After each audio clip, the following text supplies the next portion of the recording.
Worksheet 67 के continuation में हम समझ रहे हैं, पढ़ रहे थे हम हाउ डू ऑर्गेनिज्म रिप्रोड्यूस। इसमें हम पॉलिनेशन को समझेंगे।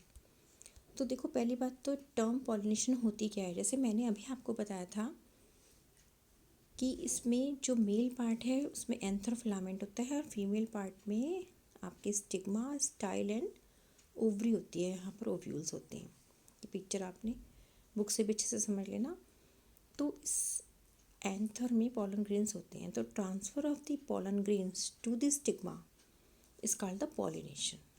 और ये पॉलिनेशन दो टाइप का होता है, एक सेल्फ, एक क्रॉस। ठीक है।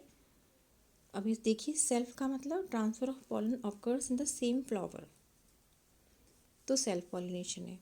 और अगर एक फ्लावर से दूसरे फ्लावर पे जा रहा है तो क्रॉस पॉलिनेशन है, एक ही प्लांट के अंदर। ठीक है।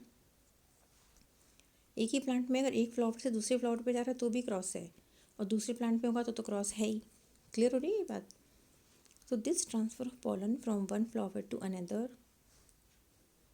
Bye agents like wind, water, animal is called the pollination. क्यों बताएं विंड, वाटर, एनिमल्स? क्योंकि अपने आप तो पॉलन्स उड़ के जाएंगे नहीं, या तो हवा से उड़ेंगे या पानी के साथ बहकर, या एनिमल्स ने, ठीक है, उससे थ्रू ही पहुंच जाते हैं। After the pollen lands on the stigma, it has to reach the female germ cell which are in the ovary. तो वहाँ तक पहुँचने के लिए ज़रूरी क्या होता है, ये देखो इस पिक्चर से आपको क्लियर होगा कि पॉलन ग्रेन्स पहुँच गए स्टिग्मा पे। अब ये उस एग सेल से कैसे फ्यूज़ करें, इसके लिए ज़रूरी है कि वो जो पॉलन ग्रेन्स होते हैं उनसे एक इस तरह से ट्यूब निकलती है जो वहाँ तक जाती है। आपको दिखाई रेड कलर की, ये देखिए, ये जा रही है ना अंदर तक। ये अंदर जो एग सेल है उससे पॉलन ग्रेन्स में जो मेल गैमेट होता है वो फ्यूज़ कर लेते हैं, और फ्यूज़ करने के बाद जाइगोट बनता है। जाइगोट बनने के बाद में क्या होता है, न्यू प्लांट ओरिजिनेट होगा।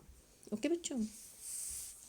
तो ओव्यूल जब जाइगोट बन गया उसके बाद में वो सीड में कन्वर्ट हो जाता है, और ओवरी जो होती है वो रैपिडली ग्रो कर जाती है और फ्रूट में राइपन कर जाती है। आप देखते हैं कि कोई भी फ्लावर होता है, थोड़ी देर बाद उसको ऑब्जर्व करना कि after some time the flower gets converted into, या तो वो फली बन जाएगी किसी प्रकार की, या कोई भी पॉड बन जाता है, फ्रूट बन जाता है।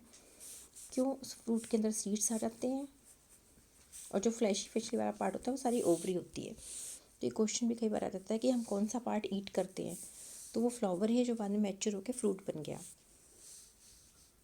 ओके। उसके सेपल्स, पेटल्स, स्टेमन्स सब हट गए।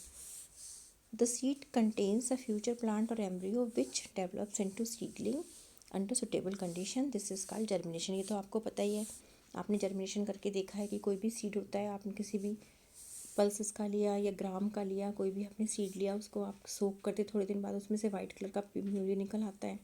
This is called the sprout. इसको आप कहते हैं कि हमने स्प्राउट्स देखे, स्प्राउट्स खाते हैं आप लोग, है ना। तो उससे न्यू प्लांट जर्मिनेट करता है। ओके बच्चों, अब हम नेक्स्ट वीडियो में क्वेश्चन आंसर डिस्कस करेंगे। इतना आप समझ के रखना। थैंक यू बच्चों।